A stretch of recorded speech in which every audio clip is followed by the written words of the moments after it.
આગળ વાત કરીશું, ખેડૂતો પરેશાન થઈ રહ્યા છે અને વધુ એક મુસીબત અત્યારે આંગણે આવી છે અને તે છે ખાતરની અછતથી ખેડૂતો ખૂબ જ પરેશાન છે।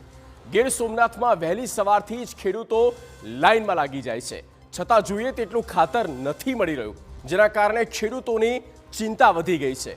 હાલ ઘઉં સહિતના પાક માટે ખાતર ખૂબ જરૂરી છે, ત્યારે ખાતર ન મળતા ધરતીપુત્રોની મુશ્કેલી વધી ગઈ છે।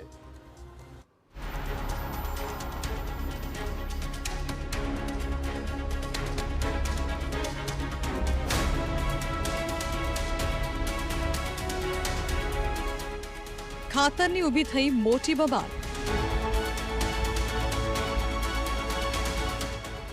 અનેક શહેરોમાં છે મોટી ધમાલ। કેમ નથી મળી રહ્યું ખાતર?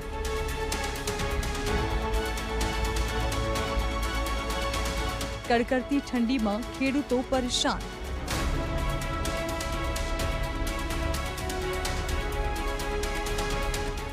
વહેલી સવારે ઠંડીના કેરની વચ્ચે આ લાઈન કોઈ સરકારી સહાય નહીં પરંતુ ખાતર લેવા માટે લાગી છે। આ દ્રશ્યો ગીર સોમનાથથી સામે આવ્યા છે, જ્યાં દરરોજ સવાર થતાની સાથે જ ખેડૂતો ખાતર મેળવવા લાંબી લાઈનમાં લાગી જાય છે।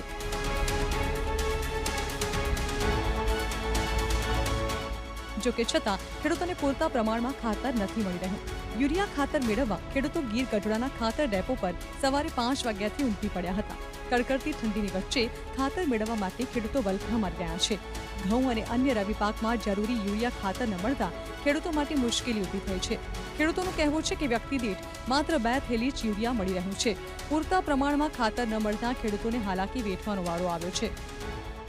હરેક વખતે એવું છે, જ્યારે ખેડૂતનો જ્યારે પાક વાવેતર થઈ જાય છે, જ્યારે એને સમયસર ખાતર જોઈતું હોય છે, ત્યારે ખાતર મળતું નથી। સવારમાંથી લાઈનમાં ઉભા રહે છે, અમુક બપોર લગી ઉભા રહે છે, તો ઘણાના વારા પણ નથી આવતા અને એમાં 2 થેલી આપવામાં આવે છે। 2 થેલી આપવામાં આવે છે તો એના ખેતરમાં પૂરતું ખાતર પૂરું પડે એમ નથી। લગભગ સવારના 5 વાગ્યા ત્યાં લાઈન ગોઠવાઈ ગઈ છે ને ઉરિયાની અછત બહુ જ છે ગઢડામાં। કાલે એક ગાડી આવી હતી તો અમુક ખેડૂતને મળ્યું, અમુકને મળ્યું નથી। અમારે ઉરિયા પૂરતું મળતું નથી। માંગતો શું ખેડૂત, સરકાર કઈ ધ્યાન આપતી નથી આમાં।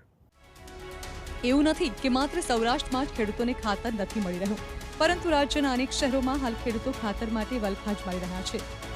જુઓ આ 3 અલગ અલગ તસવીરો। છોટાઉદેપુરમાં પણ ખેડૂતો ખાતર માટે પરેશાન થઈ રહ્યા છે।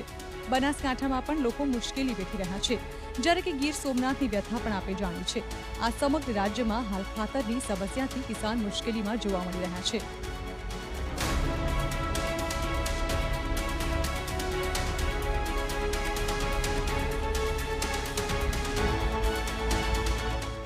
જો કે અહીં પણ લાગી રહી છે ખેડૂતોની લાઈન। અહીં ખાતર નહીં પરંતુ મગફળી વેચવા માટે ખેડૂતો વેઠી રહ્યા છે પરેશાની।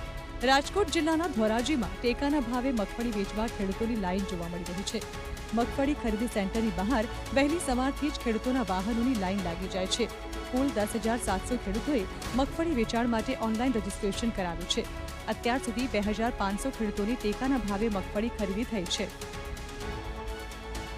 આમ ખાતર હોય કે મગફળી, ખેડૂતોને મુશ્કેલી જ મુશ્કેલી ભોગવવાનો વારો આવ્યો છે।